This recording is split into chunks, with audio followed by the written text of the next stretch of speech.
kita jangan terlalu cepat melakukan counter attack untuk menguras juga Arab Saudi. Ketika mau men-tackle lawan, harus bola dapat. Bagaimana Bung Ropan membaca Mancini? Kita manfaatkan di pertarungan itu situ. Ya, Nathan Cho, kemudian Tom Haye harus habis-habisan di sini. Karena kalau kita gagal mengatasi 4 pemain yang saya sebut tadi, selesai kita. Punya kelemahan, ya. Arab Saudi punya kelemahan, ya. Itu di belakang mereka, di sisi sayap mereka, di 2 back sayap itu agak lambat. Ya, STY tidak akan mengubah cara dia bermain. Jadi itu formasi yang saya pikir hampir 100. Perjuangan timnas Indonesia menuju putaran ketiga kualifikasi Piala Dunia 2026 akan dimulai di Jeddah dan pertarungannya adalah melawan ganasnya King Abdullah Sports Stadium yang menjadi markas dari Arab Saudi di bawah komando Roberto Mancini dengan sekaliber berpengalaman di level Eropa. Dan tentunya sahabat-sahabat Garuda, apapun yang terjadi di lapangan, semoga para pemain bisa mengantisipasi dan bisa menjalani instruksi dari sang pelatih timnas kita, yaitu timnas Garuda Indonesia, dengan segala formasi yang diturunkan oleh Coach Sintayong dari 11 pemain pertama, dengan instruksi segala macam, dan bisa saja dari para permainan lawan ini kalau tidak bisa cetak gol, maka suatu yang tidak kita inginkan itu bakal terjadi. Kenapa? Kalau kita bicara dengan permainan dari Liga Arab Saudi, bahkan dari Cristiano Ronaldo menjadi korban dari bagaimana drama yang terjadi ketika melawan tim tamunya, yaitu Al Hilal. Yaitu ketika berbicara back dari Al Hilal, yaitu ada Al Bulaihi. Dan kita ketahui bersama bagaimana Al Bulaihi, bahwasanya dari permainan dari Arab Saudi itu kemarin ketika Piala Dunia yang lalu itu berhasil mengalahkan Lionel Messi. Dan sahabat-sahabat Garuda, tentunya dari permainan yang sudah dikatakan oleh Coach Sintayong, pemain tidak boleh mudah untuk emosi, tetapi pancingan-pancingan mereka yang bisa saja menjadi emosi. Kita tidak ragukan lagi bahwa Coach Sintayong itu bisa dikatakan dengan raja pressing kolektif. Siapapun pemainnya, dijalankan dengan baik formasinya, mungkin dengan kesukaannya adalah 3-4-3 atau dengan 4-3-3 atau 3-5-2. Pencernaan dan pengamatan analisa dari para pengamat sepak bola Bung Ropan yang hadir di studio melalui Zoom. Dan kita simak bersama, dan tanggapan kalian silakan ditulis di kolom komentar. Nanti kehabisan energi bagaimana nih di babak pertama ini? Nah, untuk menghindari ya kita terkuras tenaga, stamina, kita harus cerdik dalam bermain. Caranya? Ketika kita ditekan habis-habisan dan kita menguasai bola, hanya ada 2 pilihan. Tapi kalau untuk menjaga stamina, kita jangan terlalu cepat melakukan counter attack. Kalau memang itu peluang ada, lakukan. Dan itu harus finishingnya betul akurat, bisa menghasilkan gol. Tetapi kalau counter attack-nya terlihat peluangnya kecil, kita delay bermain 1-2 sentuhan untuk menguras juga Arab Saudi. Paling tidak mereka jangan sampai menguasai bola atau menguasai permainan, karena dengan kita lebih banyak memegang bola, secara psikologis stamina kita pun akan terjaga, terbangun. Tetapi kalau kita kehilangan bola dan dalam tekanan terus, psikologis itu akan terkuras betul. Tapi pemain baru full berkumpul itu langsung di Arab Saudi. Ada jeda waktu. Artinya bagaimana membangun kekompakan tim, chemistry-nya pada waktu kita tidak punya waktu yang panjang untuk bertemu. Mereka kan sudah bertemu di babak kedua sebelum ini juga di Piala Asia, sehingga menurut saya untuk kekompakan dalam tim, internal tim, saya kira tidak ada masalah. Tidak ada masalah ya. Hanya tinggal dalam 3-4 hari di Jeddah ini, Sintayong tinggal mematangkan kerjasama tim. Strategi, taktik, apa yang akan dia mainkan bagi tim ini. Nah, itu yang perlu dimatangkan. Nah, ada catatan yang mungkin perlu saya ingatkan kepada tim kita ya. Apa itu? Khususnya kepada pemain-pemain belakang. Ketika mereka dalam tekanan yang bertubi-tubi, nah ini harus hati-hati betul ketika mereka harus mengambil lawan. Khususnya di kotak penalti. Harus berhitung betul ketika mau men-tackle lawan, harus bola dapat. Kalau enggak, ini bahaya. Tidak saja terancam penalti, juga kartu merah. Tapi kalau mereka melakukan itu di luar kotak, ya risiko paling kartu merah. Tapi tetap jangan. Harus berhitung betul. Nah, ini yang sering dialami oleh pemain-pemain kita di babak kedua. Ada beberapa pemain yang melakukan pelanggaran baik teknik maupun non-teknis. sehingga diganjar kartu merah. Nah ini tidak boleh terjadi. Sepanjang 10 pertandingan di babak ketiga ini harus diantisipasi betul. Berhitung betul ketika mau mengambil bola atau mentekel lawan, jangan sampai salah. Iya. Dan apalagi belajar dari ketika kita bermain di Piala Asia, kalau tidak salah lawan Qatar, Iya. kita dikerjain wasit. Nah ini bukan tidak mungkin juga. Iya. Pengaruh wasit ini bisa mempengaruhi juga mental kita kalau keputusannya terlalu banyak merugikan kita Iya. dan menguntungkan lawan. Nah Oke. ini bisa terjadi. Ya, ini menarik. Ditambah lagi Iya. kita harus tetap jaga emosi kan. Nah, Jaga saya emosi. mau tahu pendapatnya Bung Ropan. Bagaimana Bung Ropan membaca Mancini sekaligus strategi khusus apa yang bisa kita lakukan ketika berhadapan dengan Arab Saudi nanti, Bung Ropan? Iya, saya pikir kalau bicara duel ini kita harus bisa melihat juga kekuatan lawan. Siapa yang berbahaya di Arab Saudi? Ya. Pemain mana yang harus kita awasi? Ya, posisi mana? Arab Saudi itu bermain dengan 3 back. Mereka punya 4 gelandang yang bagus. Al-Juwair, Al-Harbi, Mokhtar, dan Gareth. Inilah 4 pemain kunci mereka yang harus kita matikan itu. Jadi pertarungan itu sebenarnya ada di tengah dengan Tom Hae, entah Ivar Jenner atau Nathan yang dimainkan bersama dengan juga di kanan ada Asnawi atau Sandy Walsh yang dimainkan di kanan dan Verdong. Ini tugas mereka berat. Ya. Artinya Arab itu punya kekuatan di sini di tengah. Oke, mereka punya Salem Aldosari, pencetak gol terbanyak mereka di depan. Tetapi bola-bola asis, umpan-umpan itu dari Gareth, ya, Al-Harbi, Adam Mokhtar, dan Al-Juwari. Makanya saya melihat pertarungan ini ada di situ. Kunci kekuatan Arab ada di 4 pemain ini. Bukan karena Salem menjadi pencetak gol terbanyak, atau mereka punya pemain depan juga yang sangat cepat, yang sangat kuat, ya, di lini serang mereka, yaitu Firas Al-Buraikan. Jadi tengah ini yang harus kita manfaatkan untuk menikmati pertarungan itu situ. Ya, Nathan Cho, kemudian Tom Hae harus habis-habisan di sini. Karena kalau kita gagal mengatasi 4 pemain yang saya sebut tadi, selesai kita. Ya. Ya, artinya Ini Nathan berbahaya. dan Tom Haye menurut Anda fokus ke 4 pemain Arab Saudi itu tadi? Betul. Karena mereka kuncinya di situ. Mereka masih punya 1 pemain Aldosari juga yang di belakang. Yang kalau di depan kan ada Salem Aldosari. Ya. Nah, ini yang menjadi kekuatan bagi, dan Mancini akan memanfaatkan itu. Karena sejauh ini mereka punya kekuatan dari situ. Tapi pasti ada titik kelemahannya, Bung Ropan. Ada Kalau titik Anda lemah baca bagi Arab kelemahan Saudi. 4 pemain itu apa saja kira-kira yang bisa kita Arab Saudi pakai? punya kelemahan. Ya, Don, Arab Saudi punya kelemahan. Ya. Itu di belakang, mereka di sisi sayap mereka, di 2 back sayap, itu agak lambat. Hamed dan Al-Ghanam namanya, 2 pemain itu. Nah, sekarang tinggal Ragnar Oratmangun atau Marcelino yang harus cepat untuk memanfaatkan ini. Mereka dengan usia-usia yang mungkin sudah agak berumur ya. Jadi kita harus bermain dengan sangat cepat. Nah, kita punya Marcelino masih muda, punya Ragnar juga yang oke. Di depan kita masih ada Rafael Struijk. Jadi harus bisa memanfaatkan dari sisi ini. Bermain Kalau kita cepat bermain di dari tengah- titik bermain cepat di titik kelemahannya Arab Saudi tadi, oke, tetapi Iya, tetap bermain- menjaga emosi kita kan? Iya, bermain dari flank itu harus cepat, stay aja. Siapa pemain yang akan dia mainkan, kemudian dari mana, sisi mana yang mereka akan manfaatkan untuk menjadi titik lemah. Buat saya bermain dari flank, dari sisi sayap, kita punya keuntungan. Karena Verdong juga sangat cepat. Ya. Ketika kita mengendalikan permainan, ya, transisi permainan kita itu dari sayap, oke. Sandy Walsh juga sangat cepat kalau bermain lebih dulu, atau Asnawi. Jadi di sini keuntungan kita untuk bisa membombardir mereka dari sisi sayap. Itu aja, Don. Oke, Bung Yes, Ya. kita pernah menghadapi Irak. Sama-sama Arab lah ya. Betul. Ya, postur juga gak jauh beda, ya Ya, kan? Artinya ya. kita bisa belajar dari pengalaman dengan Irak. Apa yang Ya. bisa kita manfaatkan melawan Arab Saudi? Ya, seperti dikatakan Ropan tadi, memang Irak lebih powerful. Dia lebih mengandalkan fisik dibandingkan Arab Saudi. Tetapi secara tim, kedua tim ini hampir sama permainannya. Mereka sangat menguasai umpan-umpan pendek, ya, baik menyusur tanah maupun umpan lambung. Dan mereka melakukan itu sangat terkoordinir. Ya, antar pemain itu sangat matang. Ya, Ketika mereka melepaskan umpan, itu selalu tepat dan kontrol pun bagus. Nah, ini yang harus diantisipasi oleh pemain-pemain kita dalam mengantisipasi, mengintercept, memotong semua umpan-umpan pendek mereka itu harus betul-betul dalam perhitungan. Dan dalam bertahan pun kita jangan sampai bertahan terlalu dalam, sampai ke 16 meter dari gawang. Harus minimal setengah lapangan kita atau 3/4 lapangan kita ke depan. Itu pertahanan yang terbaik. Karena kalaupun lolos, masih ada space untuk kita bisa memotong mereka.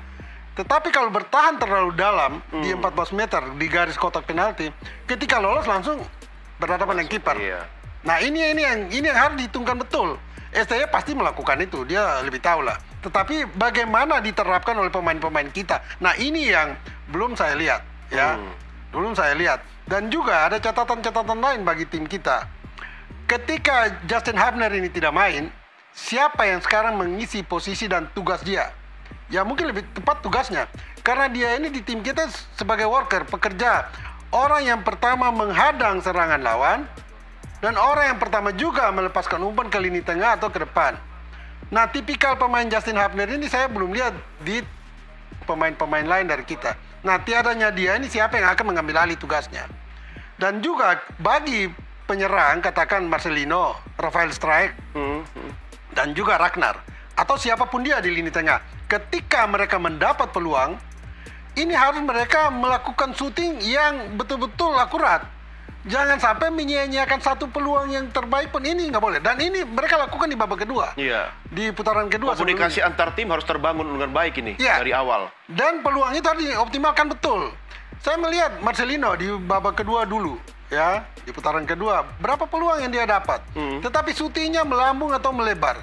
Rafael Struijk juga terlalu lemah syutingnya. Nah ini tidak boleh. Sekarang mereka harus mengoreksi diri, memperbaiki kesalahan-kesalahan itu di putaran ketiga ini.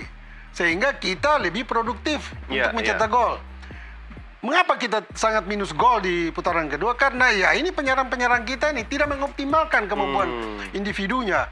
Sebagai penyerang itu tugasnya apa? Mencetak gol. Itu tugas. Pemain belakang tugasnya apa? Menghadang lawan. Pemain kita analisa Arab Saudi. Arab Saudi kan lagi berkembang sekarang. Dan kita tahu Liga Arab ini lagi lucu-lucunya. Bahkan saking lucunya itu nama-nama seperti Ronaldo, Neymar itu juga bertandang ke sana. Perlu nggak kita gemetar ketika mendengar bagaimana makin berkembangnya Arab Saudi ini, Bung Ropan? Ya, kalau bicara Arab Saudi, memang liga mereka memang jauh lebih bagus dari kita. Ya, kita harus akui itu. Makanya kualitas pemain mereka juga oke. Ya, tapi sekali lagi kan kita bukan berarti kita tidak bisa mengalahkan mereka. Peluang itu ada. Ya, salah satu kunci juga selain yang saya katakan tadi adalah bagaimana kita tidak bobol sepanjang 45 menit babak pertama untuk membuat Arab itu frustrasi. Itu salah satu jalan terbaik. Kalau kita bobol, kita nggak mungkin berat untuk bisa memalaskan dan menyamakan kedudukan.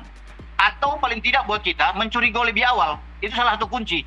Ya, untuk membuat Arab juga goyah secara mental.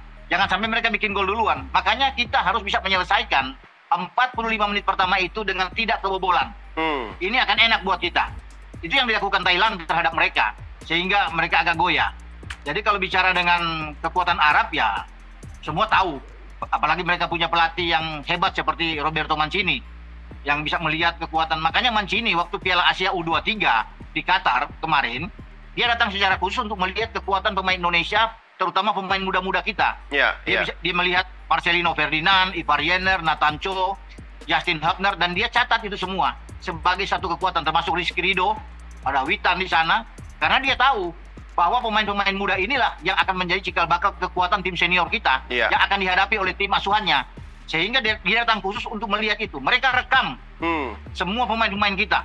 Ya, semua pertandingan kita lawan Vietnam, lawan Irak, lawan Filipina, semua mereka rekam. Dan itu dipelajari dengan seksama oleh tim kepelatihan dan semua pemain. Iya, Mancini memang hebat, Bung Ropan. Tapi STY juga nggak kalah hebat. 2018 masuk Piala Dunia. Mancini kan belum pernah. Ya, betul. Tetapi dia pulang juga kan dilempari telur. Iya. Iya kan? Dia boleh hebat hanya kalahkan Jerman, tetapi dianggap oleh Korea Selatan gagal total. Gagal, iya. Dan dia dihajar sama telur busuk. Iya. Di sana. Dan itu tidak akan dilupakan oleh STY sepanjang hayat itu di kandung badan. Betul. Mudah-mudahan peristiwa telur itu bisa membuat dia berjanji untuk membawa tim Garuda menang ya. Ya, makanya sekarang kan dia lebih betah di Indonesia, melatih Indonesia, dan dia ingin membuktikan bahwa dia itu masih bisa untuk membawa sebuah tim dari nol menjadi lebih baik, lebih terbang tinggi. Nah, sekarang saatnya bagi STY untuk membuktikan bahwa dia bisa dan bertarung habis-habisan untuk tidak kalah. Kalau kita kalah melawan Arab dan kita kalah melawan Australia nantinya tanggal 10, ya selesai. Iya. 1-2 lawan Jordania. Makanya mereka memindahkan pertandingan ini bermain di Jeddah, di King Abdullah Sport City. Nah, stadion ini tidak pernah mereka kalah. Dalam 14 atau 12 pertandingan terakhir mereka selalu menang di stadion ini. Makanya mereka memilih stadion untuk bisa membuat mereka lebih enak mengalahkan Indonesia. Karena target mereka harus menang. Ya. Kalau mereka hilang angka melawan Indonesia, apalagi imbang saja, itu sudah merupakan kekalahan buat mereka. Artinya berat Makanya buat kita ya. Ya, ini harus dimanfaatkan dengan baik oleh Arab Saudi di saat mereka menjamu Indonesia. Karena mereka bukan menjamu Bahrain atau bisa menjamu Jepang, Australia yang lebih kuat tentunya. Makanya mereka tidak boleh kehilangan angka di sini. Jadi dengan kualitas mereka yang lebih baik dibandingkan dengan Indonesia, diuntungkan dengan bermain di kandang, saya pikir mereka akan habis-habisan di sini. Tapi bukan berarti kita tidak bisa mengalahkan Arab ya. Ya. Karena Arab juga tidak bagus-bagus amat. Dalam 14 pertandingan terakhir mereka 5 kali kalah. Ya, termasuk kalah lawan Jordania dan ditahan imbang sama Thailand di Piala Asia 0-0. Ya. Jadi kalau Thailand bisa menahan Arab Saudi dengan 0-0 di Piala Asia di Qatar Desember yang lalu, mengapa tidak dengan kita? Apalagi kita sudah punya pemain-pemain seperti Jai Itzes, sudah ada Calvin Verdong, Tom Hai, Ragnar Oratmangun. Jadi cukup buat kita untuk bisa melakukan yang terbaik.